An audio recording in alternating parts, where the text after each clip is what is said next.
Behind me sits a 2020 Mercedes-Benz G-wagon, G63, one of the hottest SUVs on the entire planet. Definitely one of the hottest vehicles for Mercedes-Benz.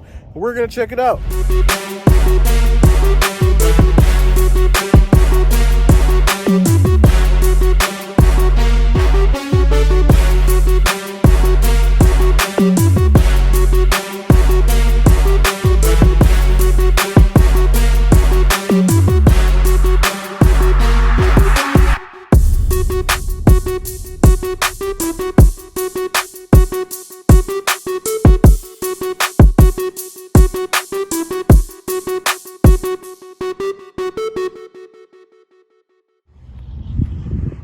Well, if this doesn't scream, you made it, I don't know what will. 2020 Mercedes-Benz G-wagon, a G63. This thing is just unreal. Again, one of the baddest SUVs on the planet. One of the most popular makes for Mercedes-Benz. This is just as good as it gets as far as SUV goes.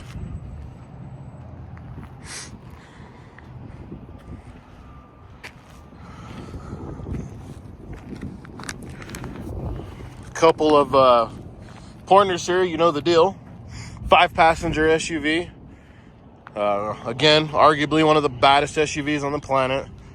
5-passenger, handcrafted 4-liter bi-turbo V8, 577 horsepower off that bad Sally.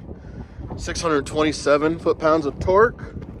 It's got Mercedes-Benz AMG line, what do they call it? Speed Shift TCT 9G Tronic. Yeah, whatever that means. It's a 9-speed automatic, basically. Okay. 0 to 60 in 4 seconds. So actually 4.5 seconds, 4.5. And this big girl weighs over 6,000 pounds. It is heavy. Okay, and so it's pretty impressive for a machine to move that way. And alongside of it being heavy, this deal is just, it's freaking big. I mean, you get all of the wind. It is not very aerodynamic if you look at it. I mean, this thing looks like a Jeep. All right, I mean, it does. It's like a brick going down the highway. It is not very laid back. Look at the windshield. It's pretty much, you know, at a very, very slight angle. Very much so in your teeth. But it's still boogies. It's very striking to look at, I will admit.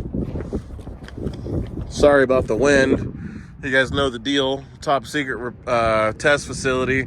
It's just windy up here. When you get we got some weather moving in there, so it's, you know, whatever. We got to get this deal done. You can get 13 miles per gallon on this deal, believe it or not. 16 highway, 13 in the city, if you keep your foot out of it. Which, let's face it, no one really does. 113-inch wheelbase. It's 86.1 inches wide, which is pretty wide. You know, compare that to like a normal, you know, full-size car or something. It's quite a bit wide. 77.4 inches tall. Looks like a Jeep. Again, those are Jeep dimensions, really. So it is a big girl for sure. Just a couple things that I would like to point out is it isn't very comfortable. First of all, these things are very expensive. You know, this one, for example, is a 2020, low miles. I don't remember what the miles are, 11,000, 13,000, somewhere around there. This thing will be sold for $200,000. 199, I believe, is what the asking price will be.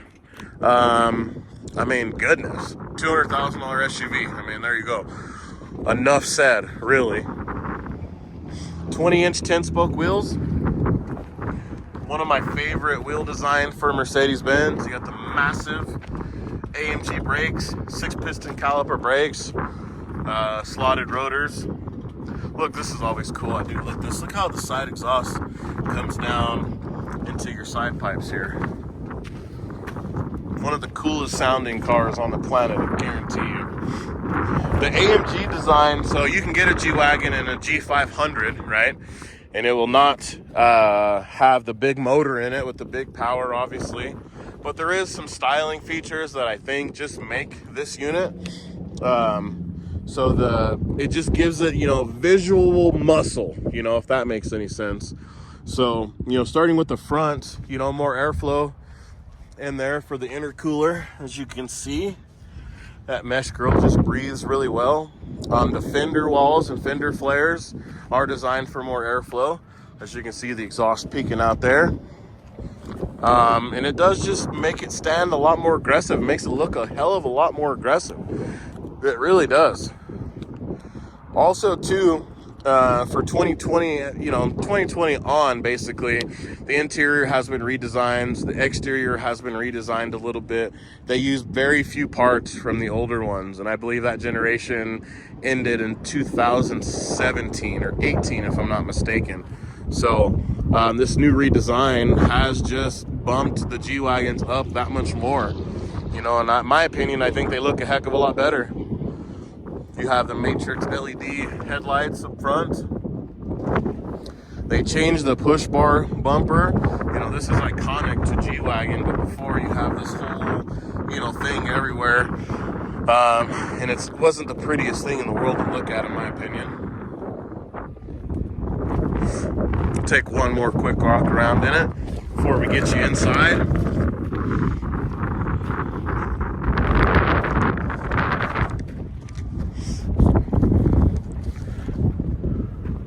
This thing is awesome.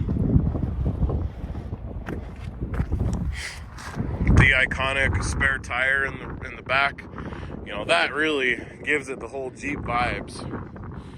This thing is also just not a looker. It is very, very capable. Several different differential settings. All-wheel drive, front-wheel drive, rear-wheel drive, four-wheel drive. You can unlock and lock the differentials.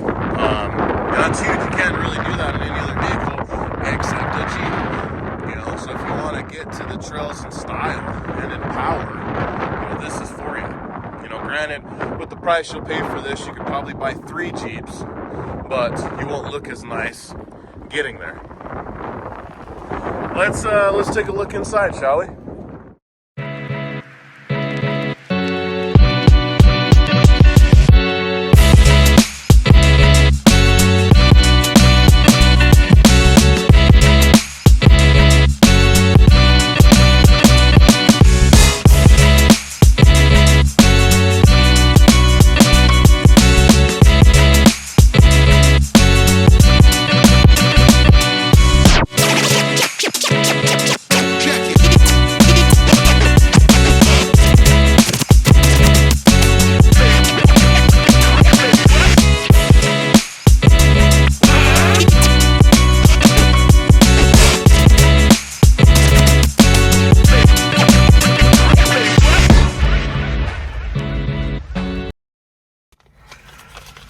Okay, so inside is where, in my opinion, it really starts to show the value and the price, rather. You have carbon fiber everywhere. Steering wheel, center console, dash inlay, door panel, Alcantara throughout the whole headliner. Beautiful AMG leather seats, perforated leather, stainless steel.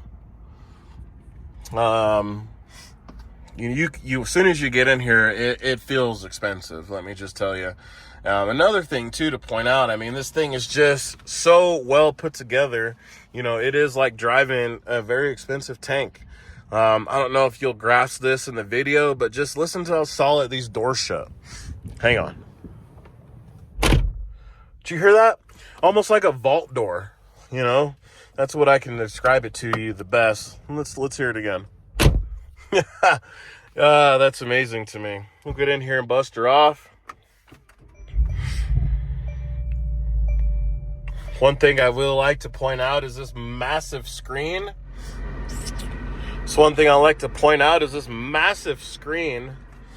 And that kind of absorbs the whole cockpit. And it is one large screen, even though it is separated there in the middle. But obviously you have your driver infotainment on this side, and then all of your vehicle stuff, radio, climate control, everything on this side. In here, they still kept it old school with your differential designations there. So you have 3 different driving modes: rear-wheel drive, all-wheel, and just front-wheel drive. This is kind of Mercedes' iconic climate cluster there. JWC watch. Beautiful carbon fiber inlay. Dynamic buttons here for controlling the car. You can put it on, slippery mode, individual, comfort, sport, and sport plus. When you put it on sport plus, it firms up the suspension for you, opens up the exhaust. Over here you have your low range button, and you have your front camera display up here.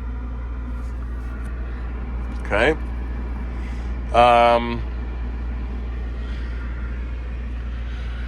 Just getting a feel in here, I will say that I keep saying Jeep vibes, and boy, I get the biggest Jeep vibe when I'm sitting in here. You sit so high up, I'm pretty Sasquatch size, but I'm sitting pretty far up, even with the seat all the way down. I noticed I'm still very high up. That's very similar to a Jeep. As far as like elbow room, I don't feel like I have all of the room in the world. I feel kind of confined. And again, I get that vibe again on a Jeep. I don't know how noisy it is, but I guess we'll find out. Is this thing worth $200,000? I don't know. But we're going to definitely see how it drives. Let's go.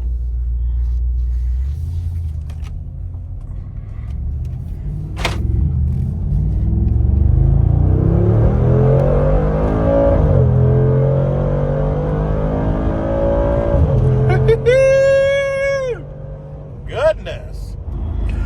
Boy, this thing does get with the program quickly. And that ain't no lie.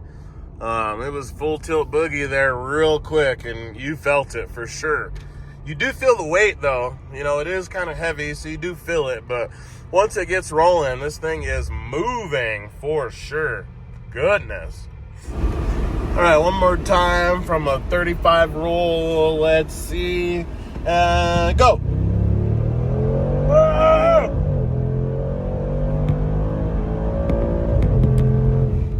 Boy, well, this thing wanted to absolutely rip my freaking face off. It was angry. I noticed it picks the front end up quite a bit, and you got to do quite a bit of driving. It wants to float to one side when the power comes on. Goodness, I don't know. Is it worth $200,000? I think probably $100,000 of that is the status of what it is. It's an iconic Mercedes, and it's an even more iconic G-wagon.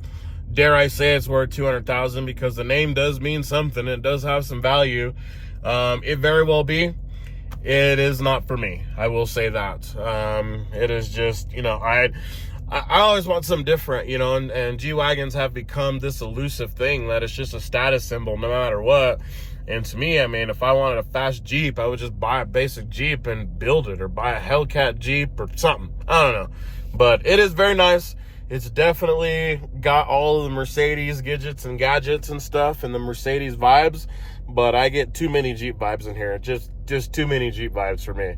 So I would pass personally. But thank you guys for watching. Thank you for tuning in.